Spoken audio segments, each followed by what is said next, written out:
जी उठने के कितने दिन तक पृथ्वी पर रहे? 40 days, 40 दिन तक। कितने दिनों के बाद पवित्र आत्मा उतरा? 50 days, इसलिए उसको पेंटिकॉस्ट बोलते हैं, पेंटिकॉस्ट 50। और ट्रिनिटी संडे का मनाया जाता है।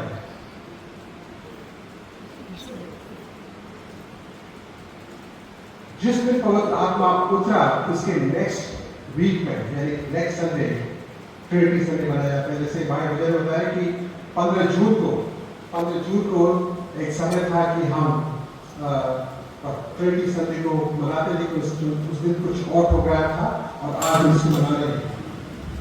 परमेश्वर में पिता, पुत्र और पवित्र आत्मा की एकता, ये जो टॉपिक है बहुत ही यूनिक टॉपिक है और परमेश्वर की एक यूनिकनेस है, क्योंकि हम मनुष्य अपने आधार पर इन सब चीजों को देखते हैं। ये जो डायग्राम है यहाँ लिखा है God the Father, the Son and the Holy Spirit. Father is God, Son is God, Holy Spirit is God. Father is not Son, Son is not the Holy Spirit, and the Holy Spirit is not God the Father. तो ये तीन व्यक्तित्व है परमेश्वर में, जिसमें हमें आज उसको स्टडी करना है। आउटलाइन मैंने बनाया कि हम क्या क्या आज सीखेंगे। बहुत जरूरी है कि जो कोई विश्वास करते हैं उसको सीखे। तो आप देख सकते हैं परमेश्वर कैसे जान सकते हैं, मनुष्य का व्यक्तित्व, ईश्वरीय गुण, परमेश्वर के व्यक्तित्व की विशिष्टता, उसका सर्वज्ञापन, सर्वव्यापी, सर्वशक्तिमान, नैतिक गुण में भलाई, पवित्र, धार्मिकता और त्रिएकता के लिए बाइबल के साक्ष्य, जिसमें परमेश्वर पिता के बारे में, पुत्र के बारे में, पवित्र आत्मा के बारे में, विधि के रूप में त्रिएकता, कलीसिया द्वारा सिद्धांत का निरूपण, पिता पुत्र पवित्र आत्मा की एकता, पिता पुत्र पवित्र आत्मा का संबंध, त्रिएकता में परमेश्वर की विशेषताएं, सैद्धांतिक विचलन और उसके बाद प्रेरणा का विश्वास। ये हम कोशिश करें कि इन चीजों को देखें। काफी चीजें हैं लेकिन हम जल्दी देखेंगे, इसलिए आपको सोने का टाइम नहीं मिलेगा। सॉरी, मैं जो कर रहा हूँ ये सोचिए, जस्ट बी अलर्ट, लिसन परमेश्वर क्या हमें सिखाना चाहता है। आप देखिए ये पहला पिक्चर क्या दिखाई दे रहा है? एक बहुत बड़ा जायंट पेड़। हम देखते हैं पेड़ जो है कैसे स्ट्रॉन्ग बना रहता है। उसका कारण क्या है? उसका रूट उसको होल्ड करता है। एक बिल्डिंग की जो विशेषता है या उसकी स्ट्रेंथ है, हमारे पास में इंजीनियर यहाँ पर है विजय भाई, जो बता सकते हैं कि इम्पोर्टेंट कितना इम्पोर्टेंट है कि उसकी नींव अच्छे से पड़े। तो ये नींव है बहुत इम्पोर्टेंट नींव। और तीसरा है ये दिल का धड़कना बहुत जरूरी है। हमारा पूरा स्ट्रक्चर खत्म हो जाएगी यदि बात दिल ना धड़के। तो ये तीनों चीजें बहुत जरूरी है। एक रूट सिस्टम पेड़ के लिए, इसको होल्ड करने के लिए, क्योंकि आंधी तूफान जब आते हैं, इसी प्रकार से हमारे जीवन में आंधी तूफान आते हैं तो हम विश्वास करते हैं। क्या विश्वास करते हैं? विश्वास तो सभी लोग करते हैं। क्या विश्वास करते हैं, किस पर विश्वास करते हैं, ये बहुत। दूसरा जो बिल्डिंग है, हमारा जो स्ट्रक्चर है, हमारा विश्वास किस चीज पर है। हम लोग प्रेरित विश्वास के बारे में करते हैं, डिसाइड करते हैं हर संडे। तो ये बहुत जरूरी है। तीसरा हृदय के बारे में हम परमेश्वर कैसे जान सकते हैं? आज के पूरे संसार में जितने भी रिलीजन्स हैं, जितने भी धर्म हैं, वो सब ये दावा करते हैं कि हम परमेश्वर जानते हैं और सच्चा परमेश्वर यही है। इसीलिए तो बहुत ज्यादा विरोधाभास है, इसलिए बहुत ज्यादा भिन्नताएं हैं। लेकिन मनुष्य की जो धर्म है, धर्म क्या है? मनुष्य की एक खोज, उसका प्रयास है कि वो परमेश्वर को जाने। लेकिन मसीह क्या है? परमेश्वर का स्टेप है जो संसार में आया मनुष्य को ढूंढने और बचाने के लिए। ये फर्क है। सो मसीहत एक धर्म नहीं, धर्म के रूप में आप नहीं कह सकते। मसीहत एक सच्चाई और परमेश्वर का प्रेम, परमेश्वर की योजना जो मनुष्य को ढूंढने के लिए है। मानव बुद्धि के लिए परमेश्वर के व्यक्तित्व को समझना ऑलमोस्ट इम्पॉसिबल है। ऑलमोस्ट इम्पॉसिबल है क्योंकि हमारी बुद्धि लिमिटेड है। हम अपनी लिमिटेड बुद्धि से सोचते हैं और इससे हम समझने की कोशिश करते हैं कि ये किस प्रकार से है। डैनियल की पुस्तक 11 अध्याय और 32वीं आयत में हम सब लोग अगर निकालें बाइबल आपके पास, आप निकालिए, और उसका सेकंड पार्ट डैनियल 11 और उसका सेकंड पार्ट, बी पार्ट, कोई पढ़ते उसको?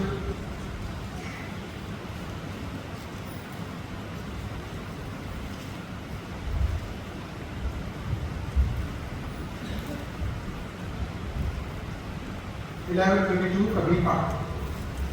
परंतु जो लोग अपने परमेश्वर को पहचानते हैं वे सामर्थ के कार्य करेंगे, परंतु जो लोग अपने परमेश्वर को जानते हैं वे बलवंत होंगे और बड़े काम करेंगे। इसमें प्रकार से लिखा है, people those who know that God will stand firm, उसमें एक सवाल, will stand firm and will take action। तो हमारे जीवन में जरूरी है कि हमारा विश्वास का हो। परमेश्वर को कैसे जान सकते हैं? परमेश्वर की जब अपने आप को स्वयं प्रकट करे। अगर कोई आवाज ऊपर से आ रही, छत ऊपर से, तो हम सोचते भाई क्या हो सकता है वहां पे? शायद मंदिर हो, मंदिर भी नहीं है, कुछ और हो, वो भी नहीं है। हम सोच सकते, इमेजिन करते हैं, लेकिन यदि वो वहां से चिल्ला के कहा, हेलो मैं सो हूं, मैं तुमको प्यार करता हूं, मैं इस प्रकार से वो अपने बारे में बताता है, तब हम जान सकते हैं कि वो कौन है। तो जब तक परमेश्वर स्वयं अपने आप को प्रकट न करे, हम परमेश्वर को सही रीति से जान नहीं सकते। दूसरा, परमेश्वर ने अपने आप को प्रकट किया है सृष्टि के रूप में। सृष्टि के रूप में प्रभु महान विचारों कार्य तेरे, आकाश परमेश्वर की हस्तकला का क्या कर रहा है? वर्णन कर रहा है। हम लोग नहीं कर पाते। चिड़िया, जानवर, पूरा सामने कितनी बार लिखा है, हे सारी सृष्टि के लोगों इसका जयकार करो। कितनी बार लिखा है कि सारी पृथ्वी उसकी स्तुति प्रशंसा करती है। और इसलिए हमें सृष्टि के द्वारा परमेश्वर के बारे में पता चलता है। जो देखते हैं किस प्रकार से परमेश्वर के छोटे छोटे ब्लेड्स, इवन जो ग्रास ब्लेड्स हैं, घास की जो पत्तियां हैं, वो दो एक जैसी नहीं है। जो सैंड है, बालू के कण भी दो एक जैसे नहीं है। जो ट्विन्स है वो भी एक जैसे नहीं है। परमेश्वर की यूनिकता है। क्रिएशन में हमारा हृदय कैसे काम करता है, हमारा पूरा पर्सनैलिटी, हमारा पूरा व्यक्तित्व कैसे काम करता है, इट्स अमेजिंग, सीक्रेट चीज है। उसके बाद परमेश्वर ने अपने आप को विशिष्ट प्रकट किया दो प्रकार से। आप देख सकते क्या है वो? और तो शास्त्र।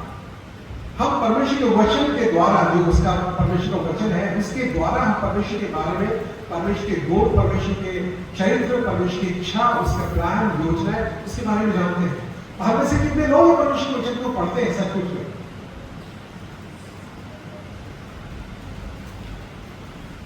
अगर किसी का लव लेटर हो एक जवान लड़के लड़की के लिए, तो उसको क्या करेंगे? छिप के 10 बार पढ़ेंगे, 15 बार पढ़ेंगे, पढ़ते सोच रहे उसके अंदर क्या लिखा है, क्या नहीं लिखा है, वो भी समझ नहीं, सब समझ आ रहे हैं। लेकिन परमेश्वर का जो प्रेम है, प्रेम पत्र है, जो उसकी योजना, उसका हार्ट, उसका हृदय मनुष्य के लिए, आने वाले समय के लिए पढ़ने में कोई रुचि है।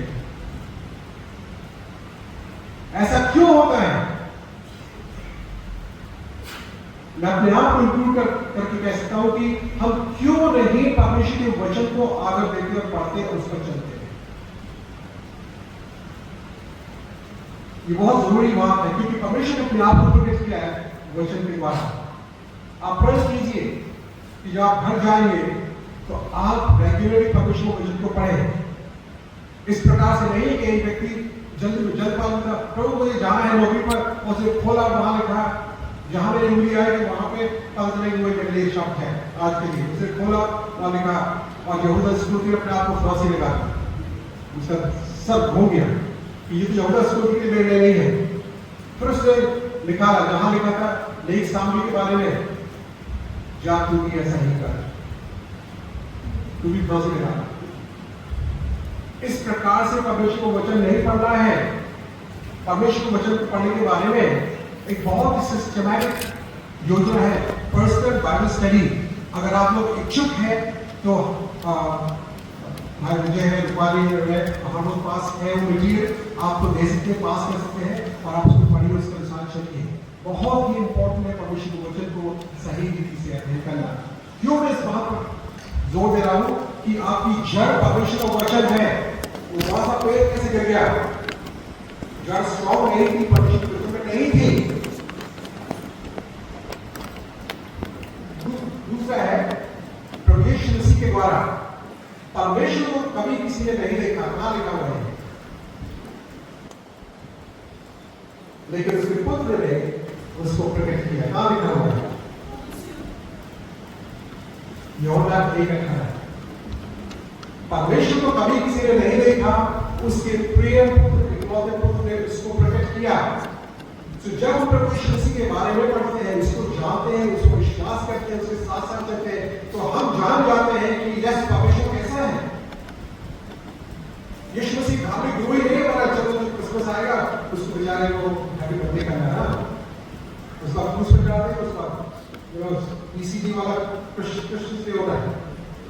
ईसीजी आप जानते हैं क्या होता है? ईस्टर को, गुड फ्राइडे और जी गुड फ्राइडे और ECG, Easter, Christmas and good Friday. ऐसा नहीं करना है। हम परमेश्वर को जानने के लिए अवश्य है कि हम अपने आप को समझें। हम केवल इस पृथ्वी पर इसलिए नहीं है कि खाना खाएं, सोएं, आराम करें और चले जाएं। परमेश्वर का बहुत बड़ा उद्देश्य है, और आप देखिए, इसका ध्यान से देखिए जो बाइबल में बताया है, आप समझिए कि मनुष्य के लिए जो हमारा जो शरीर है, 3 पार्ट है, बॉडी, सोल एंड स्पिरिट। जो फर्स्ट थेस्सलोनियन 5वें अध्याय 23वें आयत में पास लिखा है, मनुष्य बॉडी, सोल एंड स्पिरिट, आत्मा, प्राण, देह से बना हुआ है, और उसके 3 पार्ट है, जिसमें बॉडी बहुत ही ड्वेलिंग प्लेस है, हमारा शरीर।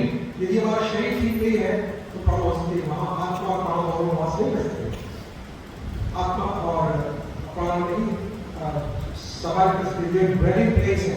जो हमारा शरीर है वो वर्ल्ड कॉन्शियस है, संसार में क्या हो रहा है, क्या दिख रहा है, क्या चल रहा है, जो चकाचौंध है वो सब दिखती है, और इसी के द्वारा, फाइव सेंसेस के द्वारा हमें संसार की सारे ज्ञान हमारे अंदर लाते हैं। तो हमारा शरीर जो है बहुत इंपॉर्टेंट है, जिसमें इंद्रियां है, सेंसेस है, इसके द्वारा ज्ञान जाता है। इसके साथ हमारे पास जो हमारे बॉडी, सोल, स्पिरिट, जो हमारे बॉडी है उसमें फ्लैश है, ब्लड है, ब्लड के अंदर जीवन है। परमेश्वर वचन कहता है जीवन है ब्लड के अंदर। परमेश्वर बड़े अद्भुत तरीके से हमको बनाया है, और उससे बढ़कर परमेश्वर कहता है, क्या तुम नहीं जानते कि तुम्हारा शरीर परमेश्वर का मंदिर है? आत्मा तो है, क्योंकि प्राण और आत्मा कहां वास करते हैं? शरीर के अंदर। कुछ लोग सोचते हैं शरीर से कुछ भी कर लो, लेकिन प्राण और मेरा आत्मा तो बिल्कुल सुरक्षित है, पवित्र है। नहीं हो सकता। हमें अपने शरीर को, आत्मा प्राण को तैयार करना है। बाय द वे, हमारे कब तक हम संसार में रहेंगे? जिसके लिए रात दिन प्रयत्न करते हैं, परिश्रम करते हैं, रात दिन मेहनत करते हैं, इस शरीर को देखभाल करने के लिए परेशान आते हैं, झुर्रियां आ गई, परेशान आते, बात स्प्रेड हो गई, ये प्रॉब्लम होती है। कितने साल तक करेंगे?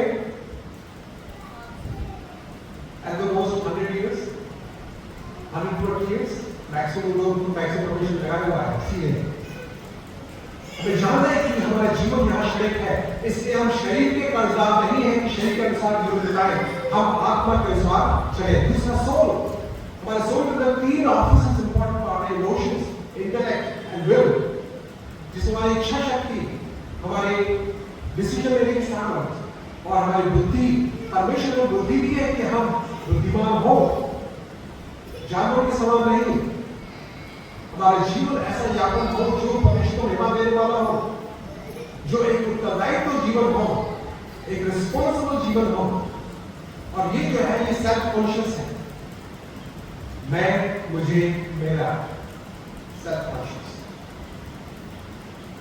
और सबसे बड़ा शत्रु हमारा सेल्फ है, हमारा नेचर और पापी स्वभाव हमारा सबसे बड़ा शत्रु है, जिसके कारण हम सब लोग पाप में फंस जाते हैं। इसमें और शरीर के अभिलाषाएं, आंखों के अभिलाषाएं, जीव का घमंड भी इसके अंदर आता है। Then the third part is spirit. Spirit, आत्मा। परमेश्वर ने जब मनुष्य को बनाया, उसने अपना आत्मा फूंक दिया, अपना श्वास फूंक दिया। परमेश्वर का श्वास क्या है? आत्मा है। पवित्र आत्मा हमारे अंदर भरा है और मनुष्य की पालन करते हैं। बिना आत्मा के हम लोग मृतक हैं। शारीरिक मृत्यु क्या होती है? जब हमारा शरीर हमारे आत्मा प्राण को छोड़ के अलग हो जाता है। आत्म मृत्यु क्या है? आत्म मृत्यु है कि हमारा परमेश्वर के साथ संबंध टूट जाता है, जो हमारा हुआ। God is not eternity in our hearts of man and women. हमें किसी चिंता करनी है 100 साल के जीवन के लिए या अनंत जीवन के लिए। ये मैंने उसको हिंदी में किया है। परमेश्वर के गुण, जितना हम परमेश्वर के बारे में जानेंगे, परमेश्वर को जानेंगे, उतना ही हमारा विश्वास, उतना ही हमारा चार्ज पावरफुल हो जाएगा, विश्वास मजबूत होगा। और परमेश्वर जो है वो स्वयं मौजूद है। He doesn't need anyone to give him birth. जैसे हमें इस संसार आने के लिए हमारे माता पिता का होना जरूरी था। हमारे माता पिता उसके द्वारा हम पैदा हुए, हमारे द्वारा हमारे बच्चे पैदा हुए। परमेश्वर स्वयं मौजूद है, उसको कोई भी उसको बनाने वाला नहीं है। कि अगर किसी ने उसको बनाया तो वो अपने आप में परमेश्वर कहलाने के योग्य नहीं है। God is self-existent God. स्वयं वो अपने आप में चलाने वाला है। देखा है यूहन्ना 5:26 में, इससे पहले इब्राहिम था, मैं हूँ। इससे पहले इब्राहिम था, मैं हूँ। दूसरा, परमेश्वर जो है मन, भावना और इच्छा विशेषता रखता है। कुछ लोग सोचते हैं कि परमेश्वर क्या है? फोर्स है, सामर्थ्य है, एक इलेक्ट्रिसिटी के समान है। तूफान आता है, बिजली कड़कती है, आवाजें होती है, परमेश्वर के समान है, डराने वाला है। परमेश्वर व्यक्ति है जिसके अंदर भावनाएं, इच्छाएं और मन और उसके इमोशंस जो हम परमेश्वर को पढ़ते हैं पता चल जाता है। परमेश्वर आत्मा है। कई बार हम सोचते हैं जैसे मैं हूँ, मेरा हाथ है, शरीर है, तो परमेश्वर का हाथ कितना लंबा होगा, उसका पैर एक अमेरिका में होगा, एक दिशा में होगा। ऐसा नहीं है। परमेश्वर आत्मा है और आत्मा न सिर्फ पूरे पृथ्वी को, न सिर्फ हमारे सोलर सिस्टम को, बल्कि पूरे यूनिवर्स को संभालता है। तो आप सोच सकते हैं परमेश्वर कितना महान है। परमेश्वर अनंत और संपूर्ण प्रभु है। He is the Lord, eternal and lasting. God is free. परमेश्वर स्वतंत्र है, absolutely free. कोई उसका हाथ रोक नहीं सकता, कोई उसको बता नहीं सकता तुमने ये किया। जैसा कहा था, किसने परमेश्वर को सलाह दी, किसने उसको योजना बनाई, किसने उसको बुद्धि दी, उसका धन्य कितना अगम्य और अपार है। परमेश्वर समय और स्थान से लिमिटेड नहीं है। कभी हम सोचते हैं कि परमेश्वर कैसे वो कर सकता है, कैसे जान सकता है। वो स्थान और समय से बना हुआ नहीं। परमेश्वर में कोई पास्ट, प्रेजेंट और फ्यूचर टेंस नहीं है। परमेश्वर में केवल एक प्रेजेंट टेंस है। सब कुछ उसके सामने खुला हुआ है। परमेश्वर प्रेम है। परमेश्वर प्रेम करता है, रखता है, वो उसका स्वभाव ही प्रेमी स्वभाव है। वो अनंत काल का परमेश्वर है और परमेश्वर कभी बदलता नहीं। परमेश्वर कभी बदलता नहीं, वो अपरिवर्तनीय है। हम बदल जाते हैं, हमारी इच्छा बदल जाती है, हमारी चॉइस बदल जाते हैं, हमारे फ्रेंड्स बदल जाते हैं, लेकिन परमेश्वर कभी नहीं बदलता। ये उसका गुण है। परमेश्वर सब ज्ञानी है, सब ज्ञानी है, सब कुछ जानता है। कई बार हम लोगों से छिप करके वो कार्य करते, सोचते कि हमें से परमेश्वर के सम्मुख हम सेफ नहीं है। इसलिए हमें परमेश्वर के सम्मुख अपने आप को जानने में बहुत ज्यादा चलना है। परमेश्वर का ज्ञान उसके स्वभाव का हिस्सा ही नोइंग। सारी सृष्टि पर वो शासन करता है, तो अवश्य उसको सब कुछ जानना होगा। अगर वो नहीं जानते कैसे शासन कर सकता है? सब कुछ उसने बनाया है, सब कुछ उसने बनाया है। और जब उसने सब कुछ बनाया, उसने सबको प्यार किया, अच्छा है। या फिर कोई ड्राइंग बनाते हैं या फिर आर्टिकल लिखते हैं, कुछ भी काम करते हैं, हमें बहुत अच्छा लगता है कि वो मैंने किया है, मेरा हैंडीवर्क है। इसीलिए परमेश्वर भी बहुत प्यार करता है, सब कुछ चाहता है। परमेश्वर के लिए कोई भी चीज को निर्भर करना असंभव नहीं है। God controls each and everything. सब यानी यदि आपका वीडियो यहाँ पर शो करके जाए, या किसी का वीडियो शो करके जाए, बचपन में और जवानी में आपने क्या क्या किया, तो आप में से कितने लोग बहुत एक्साइटेड हो गए? एक्साइटेड हो गया जब कहीं बंद करो मुझे देखना। लेकिन परमेश्वर के सामने सब कुछ खुला होता है।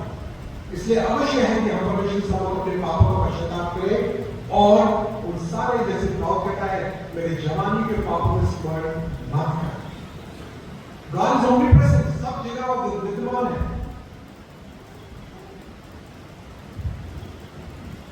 कभी कभी लोग कहते हैं भाई यहां नहीं करो वहां करो, यहां ठीक नहीं है, थोड़ा दूर जाके करो, यहां नहीं लो वहां लो।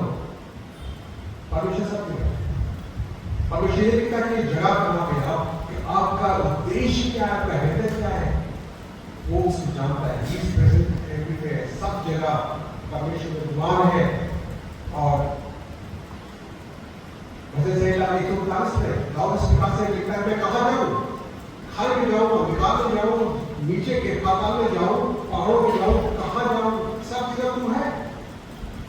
इसलिए हमारा जीवन बहुत ही सुरक्षित है, डरावना नहीं है, बहुत ही सुरक्षित है, क्योंकि यदि हम जहां भी हैं परमेश्वर हमारे साथ है। परमेश्वर सर्वशक्तिमान है, He is Almighty God। हम सब पर भरोसा कर लेंगे, सब अधिकारियों पर भरोसा कर लेंगे, लेकिन परमेश्वर पर भरोसा नहीं करते। क्यों? क्योंकि वो हमें देखता नहीं, हमें भरोसा करना है, हमें परमेश्वर पर भरोसा करना है। वही हमारा परमेश्वर है जो सर्वशक्तिमान है, सब सामर्थ्य ऊपर है। जितने भी सामर्थ्य अधिकार दिए गए हैं मनुष्य को, परमेश्वर को बहुत ही सफाई से कहता है, कोई भी अधिकार नहीं परमेश्वर से ना दिया गया। चाहे वो अभी थर्ड वॉर की सिचुएशन हो, चाहे वो इराक की, इजराइल की और अमेरिका की, जितनी भी कंट्रीज है, मेन कंट्रीज है, बैठे हुए क्या करना है क्या नहीं करना है, परमेश्वर ने सब चीज कंट्रोल किया है।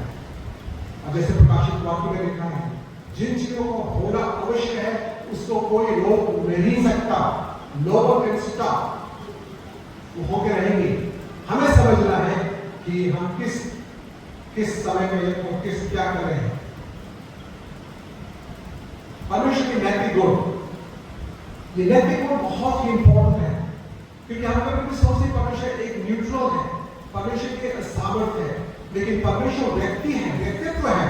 और वो व्यक्तित्व जो है, जब हम एक मम्मी अपने बच्चे को लेकर इतना प्यार उमड़ता है, एक माता पिता अपने बच्चे को इतना प्यार करते हैं, तो आप सोच सकते हैं कि कहता परमेश्वर एक दूध पिलाती हुई माता अपने बच्चे को पूछती है कि मैं तुम्हें कभी ना प्यार किया, I will not leave you, I will not forsake you. We are safe in God's hand. परमेश्वर के हाथ में कितना वो हमसे प्रेम करता है। How do you love? किसी ने कहा, किसी से पूछा कि आपने कितना प्यार किया, उसने स्ट्रेच किया and died on the cross. I love you so much. When we see the cross, जब हम परमेश्वर का क्रूस देखते हैं, वहां पे एक निर्दोष परमेश्वर के मेमने को बलि करते हुए देखते हैं, उससे बढ़कर प्रेम और कोई नहीं है। नैतिक गुण परमेश्वर की, इस गुण भलाई, हम लोग कोई भलाई अगर करना भी चाहेंगे तो हमारे बैक ऑफ द माइंड ये रहेगा, मुझे क्या फायदा होगा इससे। हम मनुष्य पापी हैं और हम स्वार्थ के बारे में सोचते हैं हर चीज में।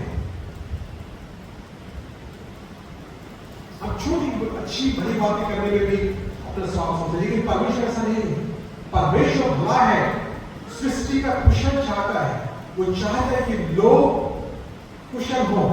कुछ लोग सोचते हैं कि परमेश्वर के विसर्जन को परमेश्वर, ऐसा नहीं है। परमेश्वर सबका परमेश्वर सबको उतना ही प्यार करता है जैसा उसने हम लोगों से किया है। सबको बख्श बसाता है। यस हाँ, जो उस पर विश्वास नहीं करेंगे उनके लिए न्याय के दिन बहुत भयंकर दुख होगा, लेकिन जो विश्वास करेंगे उसके प्रभु पर यीशु पर उनके लिए आनंद जीवन में प्रवेश होगा। लेकिन परमेश्वर का प्रेम, परमेश्वर न्याय भी है और उसके न्याय के कारण ऐसा है कि वो स्टेप लेगा। परमेश्वर की जो प्रकृति है वो अच्छाई की है। उसकी जो the nature of God is good. परमेश्वर प्रेमपूर्ण दया और करुणा सहनशीलता अनुग्रह से अच्छाई प्रस्तुत करता है। ये प्रभु यीशु मसीह संसार में थे, हम उनके जीवन से देख सकते हैं। उन्होंने गरीबों को देखा, तरस आया। विधवा जिसका बेटा मर गया था, कफन लेके जा रहे थे, उसकी अर्थी को लेके जा रहे थे, उस पर तरस खाया। उसने कोढ़ी को देखा, तरस खाया। उसने एक पापी स्त्री को देखा, तरस खाया। उसने थके हुए लोगों को देखा, तरस खाया। हे सब थके हुए बहुत से लोग मेरे पास आओ, मैं तुमको विश्राम दूंगा। प्रभु यीशु मसीह ने इतना अधिक प्रेम, इतना अधिक सहानुभूति, इतनी अधिक करुणा सिखाया हुआ उसके जीवन में। तो मैं सोच मेरे जीवन क्या है आज के मैं कहीं नहीं, मैं भी परमेश्वर का बेटा हूं। मेरे अंदर वो गुण होने चाहिए, लेकिन वो गुण नहीं है, क्योंकि पाप के कारण मेरा पापी स्वभाव मुझे बार बार उस गलत काम के लिए, स्वार्थ के लिए, अपनी महिमा के लिए, अपनी भलाई के लिए खींचता है। दिस इज द स्ट्रगल जो पौलुस इस बात को दिखाते हैं। परमेश्वर की जैसे भलाई है, हमें भी भला होना है।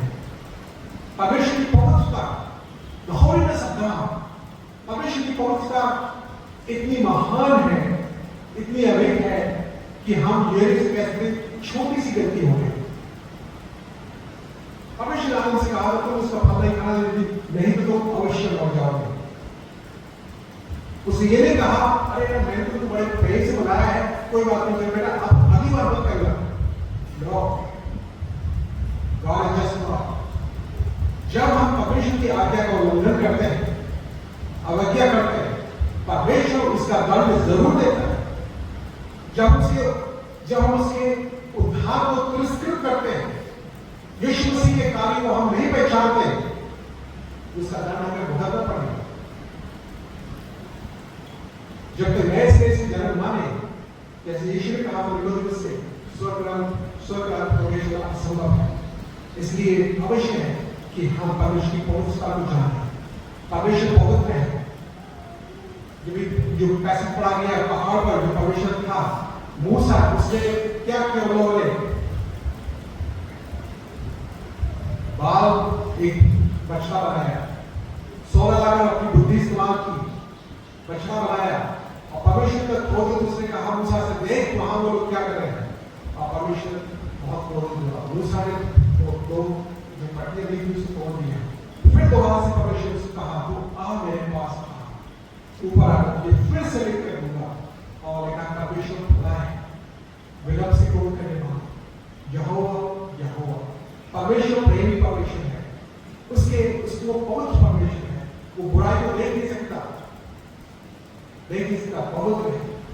और फिर इस प्रकार से लिखते हैं be holy because your father is holy. पवित्र बनो क्योंकि तुम्हारा बुलाने वाला पवित्र है। हम कई बार कॉम्प्रोमाइज कर लेते हैं अपनी पवित्रता में, अपने जीवन में, उन गंदे कामों को, गंदी चीजों को। आजकल फोटोग्राफी इतना अधिक हो गया है कि जवानों के लिए, हम सब लोगों के लिए एक चैलेंज हो गया है। We have to live in the world। देखो शुरू में उसको बंद करना है। हमारे विचार, हमारा हृदय, हमारे सोच विचार, हमारा मस्तिष्क, हमारे आंखें भरे हुए लस्ट चीजों से, भरे हुए बुराइयों से, भरे हुए अपवित्रता से। We have to be holy as God is holy। क्योंकि बिना पवित्रता के कोई परमेश्वर को देख नहीं सकता। And we have to be holy। There is no God, there is no way out। परमेश्वर की कलीसिया, परमेश्वर की दुल्हन को पवित्र होना अवश्य है। God is righteous, धर्मी है। परमेश्वर जब वो धर्मी है, इसका मतलब वो न्यायी है, वो सत्य है और उसके साथ वो क्रोध करता है। न्यायी है, सत्य है और क्रोध करता है। सब प्रभुता जब प्रभु के पास है, यदि उसके पास प्राणियों के लिए प्रेम नहीं है तो भी बहुत बड़ा खतरा हो सकता है। जिस व्यक्ति के पास यदि पूरी सामर्थ्य आ जाए कहते हैं कि power corrupts and complete power, absolute power corrupts absolutely. तो इस प्रकार से यदि परमेश्वर सार्वभौमिक है और उसकी अच्छाई और उसके गुण, उसकी जो नैतिक गुण है वो अगर ना हो तो मनुष्य नाश हो जाता है। परमेश्वर का प्रेम है, परमेश्वर की धार्मिकता है, परमेश्वर का अनुग्रह है कि हम बचे हुए हैं। परमेश्वर का प्रेम है जिसने अपने पुत्र को हमारे दे दिया। इसी प्रकार से हम चाहते हैं कि जैसे परमेश्वर धार्मिक है, धर्मी है, न्यायी है, इसी प्रकार से उसकी बच्चे भी हो। कभी कभी प्रियता, मैं क्यों इस बात को डील किया कि हम प्रियता को समझ नहीं सकते जब तक कि परमेश्वर की उस योजना, उसके प्लान और उसके चरित्र को ना समझे। प्रिय परमेश्वर का मतलब है कि परमेश्वर एक है लेकिन उसके तीन व्यक्तित्व है। परमेश्वर पुत्र, परमेश्वर पवित्र और तीन उनके अलग अलग ऑफिस हम उसको देखते हैं। पुराने नियम में जबकि इस्राएल लोग चारों ओर से घिरे हुए थे ऐसे लोगों से जो बहुत बहुलवादी परमेश्वर के को मानते थे, परमेश्वर ने कहा अपने लोगों से व्यवस्था में बोले कि हे इस्राएल सुन, तेरा परमेश्वर यहोवा एक ही परमेश्वर है, there is only one God, ताकि वो किसी और दूसरे की उपासना न करें। नए नियम देखते हैं कि परमेश्वर पिता बहुत ही क्लियर पिक्चर है। परमेश्वर मसीह ने अपने जीवन में अपने आप को सबमिट किया। परमेश्वर मसीह जो स्वयं परमेश्वर के साथ थे, उन्होंने अपने आप को पृथ्वी पर शून्य करके यहाँ पर जन्म लिया और आए और उन्होंने अपने आप को परमेश्वर के अधीनता में किया। उनको पिता अधीनता का अनुरोध करता है। आगे देखेंगे इसकी स्पष्टीकरण। परमेश्वर मसीह हमारे लिए के पिता है और परमेश्वर हमारे पिता है, क्योंकि सारी चीजें परमेश्वर ने सृजी है, परमेश्वर ने उनको बनाया है, इसलिए हमारे पिता है। परमेश्वर पुत्र प्रभु यीशु मसीह या वर्ड है परमेश्वर। सबसे बड़ा झटका जो लगा या फरीसियों को, सदूकियों को, स्क्राइब्स को, जब उन्होंने ये सुना कि वो परमेश्वर को पिता कहते हैं, he equate himself with God, और इस बात को उन्होंने दोष लगाया कि ये अपने आप को परमेश्वर मानता है। क्या वो परमेश्वर है? वो परमेश्वर था। उसने कहा कि क्या संभव है कि एक बीमार से खड़ा हो जाए चलते या मेरे पाप क्षमा हो, क्योंकि परमेश्वर ही है जो पाप क्षमा कर सकता है और परमेश्वर ने वो कार्य किया। उन्होंने ये दावे किए, चार चीजें यहाँ पे लिखी है। पहली चीज है Before Abraham was I am। आपको मालूम हो कि ये I am किसने बोला था मूसा से? आप लोग सोच रहे हैं जी? यहोवा परमेश्वर ने कहा मूसा का मैं क्या बोलूं, किसने मुझे भेजा है? उसने कहा I am so that I am, मैं जो हूं सो हूं। और यही यीशु मसीह ने कहा फरीसियों से, इससे पहले भी मूसा था मैं हूं, मैं था नहीं कहा उसने, मैं हूं। और ये दिखाता है परमेश्वर से। वो दूसरा है परमेश्वर का चरित्र पाप रहे। उसके दुश्मनों ने और उसके फ्रेंड्स ने, दोस्तों ने इस बात को कहा सचमुच में ये परमेश्वर का पुत्र था। उसके बाद पुनरुत्थान की जो दावत सुन के आए, जो रिजरेक्शन एंड लाइफ परमेश्वर से कहा और उसने जी उठने के द्वारा इस बात को साबित किया कि वो जीवित हो चुका है और इस बात सामर्थ्य है। उसके बाद चेलों ने किसी भी मनुष्य की श्रेणी में उसको नहीं रखा। उन्होंने परमेश्वर को प्रभु कहा। प्रभु का मतलब है लॉर्ड, और लॉर्ड का मतलब है इक्वेट करना वो परमेश्वर से ओल्ड टेस्टमेंट में जो यीशु कहता है गॉड यहोवा। सो यीशु मसीह अपने आप में परमेश्वर का सामर्थ्य रखते हैं। और आत्मा जानते हैं कि परमेश्वर को आत्मा। जब हनन्याह सफीरा ने झूठ बोला तो पतरस ने क्या कहा? तुमने क्यों पवित्र आत्मा के विरुद्ध पाप किया है? पवित्र आत्मा के द्वारा पाप किया है। और आत्मा ने इस बात को कहा कि पवित्र आत्मा के विरुद्ध में पाप किया है। विधि के रूप में आप देखते हैं कि किस प्रकार से त्रिएक परमेश्वर का बपतिस्मा होता है पिता पुत्र और पवित्र आत्मा के नाम में। प्रेरितों की आशीष, परमेश्वर पिता का प्रेम, परमेश्वर का अनुग्रह, पवित्र आत्मा की सहायता, मसीह अभिनंदन जो हम लोग करते हैं और कई जगह लिखा हुआ है किस प्रकार से पौलुस ने लिखा परमेश्वर का प्रेम और परमेश्वर का अनुग्रह और उसकी आत्मा और एकता और आत्मिक वर्तमान में देखते हैं कि परमेश्वर ने बहुत तरह के आत्मिक वर्तमान दिए हैं। इफिसियों से 4 अध्याय में लिखा है और पहले के 12वें अध्याय में लिखा है, आप खुद पढ़ सकते हैं। वहां लिखा है कि एक ही आत्मा है, बहुत ढेर सारे गुण हैं, एक ही परमेश्वर, एक ही पिता है, एक ही बपतिस्मा है। ये सब चीज का वर्णन वहां पर दिया हुआ है, अच्छी प्रकार से लिखा हुआ है कि हम समझ सकते हैं।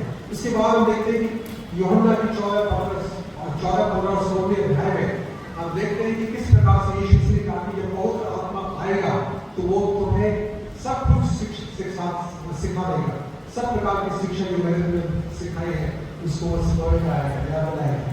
उसके बाद फिर का छिलों का आविष्कार नहीं था, छिलों ने नहीं बनाया, लेकिन उससे पहले 5वीं सदी में कलीसिया 5वीं सदी में जो फरीसी लोगों ने एक परमेश्वर का एक कॉन्सेप्ट रखा। कलीसिया के द्वारा सिद्धांत का निरूपण जरूरी था क्योंकि मिशनरीज के द्वारा जब मिशनरी काम होते हैं या जो भी कार्य होता है वहां पर उनका क्या करना जरूरी है, सिद्धांत को बनाना जरूरी है। विधर्मियों की चुनौती जिन्होंने गलत शिक्षाएं दी उनको काउंटर करने के लिए। बाय द वे आप ये सोचिए क्यों हम सब कुछ कर रहे हैं। चर्चेस में गलत शिक्षाएं बहुत ढेर सारी आ गई हैं और आने लगी हैं और आएंगी भी और पहले भी थी, इसलिए उनको काउंटर करने के लिए अवश्य है कि हम सही रीति से समझें कि बाद में हमने क्या उचित हो। दूसरा तीसरा देखा प्रारंभिक चर्च ने परमेश्वर के वास्तव में और विश्वासी के और पवित्र आत्मा के कार्य जो उन्होंने किया उनको जान करके ये सिद्धांत तैयार किया। उसके बाद पिता पुत्र और पवित्र आत्मा की एकता हम देखते हैं, वे समान ईश्वरीय है, तीनों ईश्वरीय है, डिवाइन है। ऐसा नहीं कि प्रभु 50% है, होली स्पिरिट 25% नहीं, they all are 100% divine। दूसरा अलग है, they are eternal। तीनों पवित्र हैं, तीनों महिमा में है, तीनों की अपनी महिमा में और ग्लोरियस उनके कार्य हैं जिन्होंने किए हैं। इसके बाद उद्धार में तीनों शामिल हैं। कैसे कोई बताएगा? कोई जवान युद्ध का स्पिरिट बताएगा? उद्धार में पिता पुत्र और आत्मा किस प्रकार से शामिल है?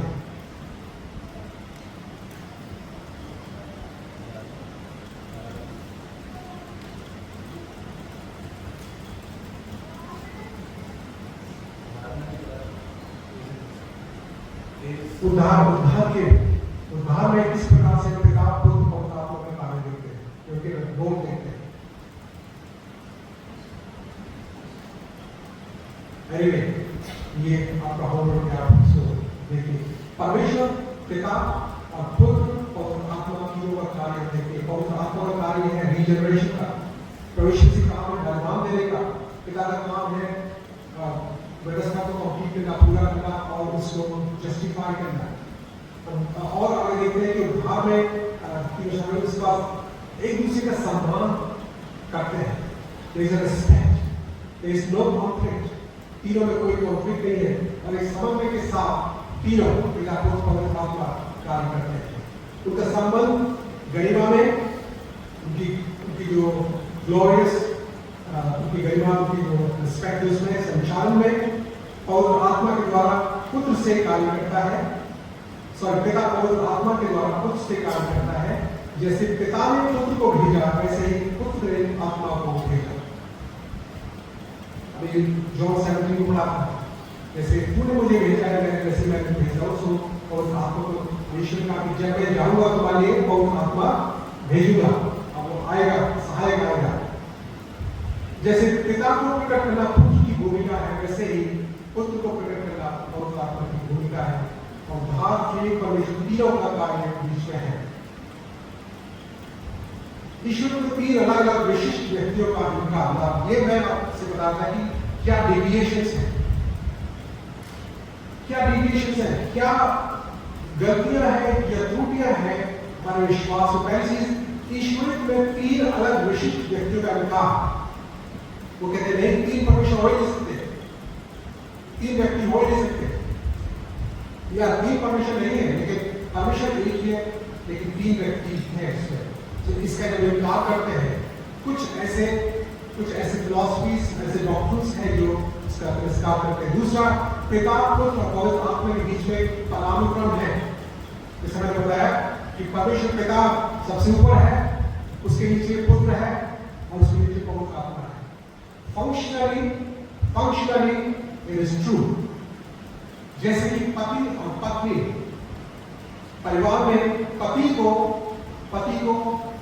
क्या बनाया, हेड ऑफ द फैमिली, लेकिन वो फंक्शनली है, उनका जो फंक्शन है, पोजीशन है, वो फंक्शन में दोनों बराबर है, वो दोनों बराबर है।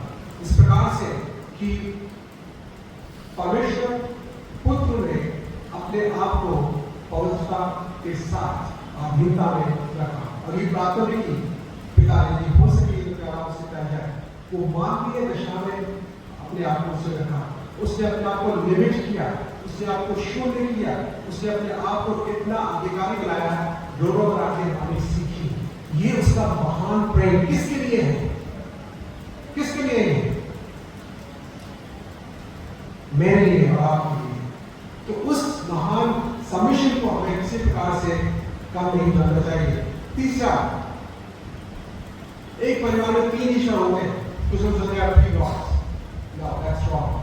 3 परमेश्वर नहीं है, जैसे लोग विश्वास करते हैं एक क्रिएटर है, एक सस्टेनर है और एक डिस्ट्रॉयर है, ब्रह्मा विष्णु महेश। एब्सोल्युटली रॉन्ग,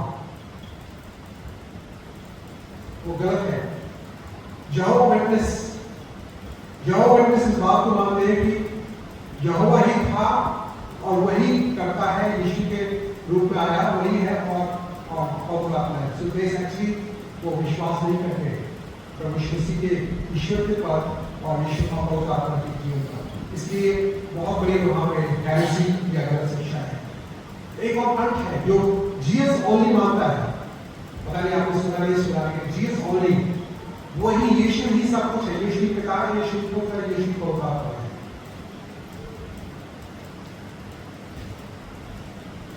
प्रेम और विश्वास, can you all read this together? हम लोग एक साथ पढ़ सकते हैं।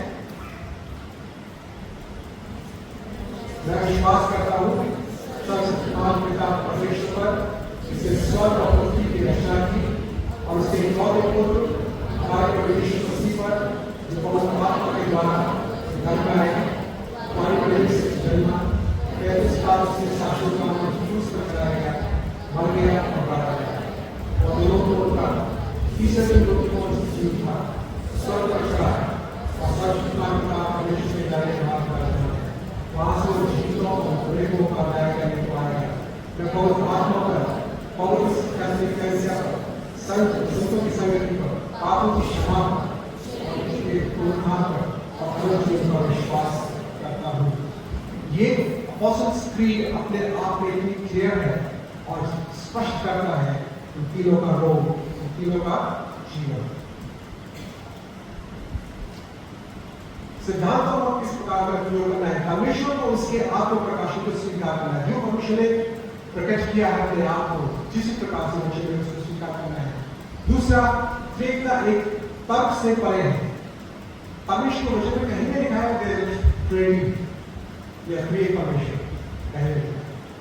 तो अगर हम तर्क करेंगे और वाद करेंगे तो कभी भी एक आर्गुमेंट में जीत नहीं सकते। सच्ची आराधना करने में परमेश्वर पिता की पुत्र और आत्मा की अगुवाई करते हैं। मसीह में अपने जीवन के सच्चे धर्म को समझने में मदद मिलती है। हम जानते हैं किस प्रकार से एक परमेश्वर ने अपना रोल किया मेरे भाग के बारे में, परस्पर निर्भरता, एक दूसरे पर पिता पुत्र और आत्मा, इसी प्रकार से हमारे परिवारों में देखते हैं, चर्च में परिवार में हम सच्ची को देखते हैं। प्रेम और एकता, उनका आपसी प्रेम और एकता, और त्रिएकता का आपसी प्रेम उनका कम्युनिकेशन, संचार और हर प्रकार से भी हमारे लिए प्रेरणा का स्रोत है। In the end, I just repeat the same: the Father is God, the Son is God, and the Holy Spirit is God. The Father is not Son, the Son is not Holy Spirit, and the Holy Spirit is not the Father. The three are different functions.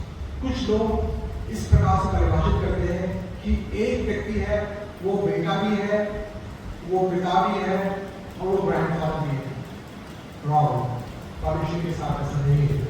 या कुछ लोग कहते हैं वो इस प्रकार से ice है, उसको ठंडा करो तो आइस हो जाता है, गर्म करो तो पानी हो जाएगा, उसको बॉयल करो तो भाप बन जाएगा।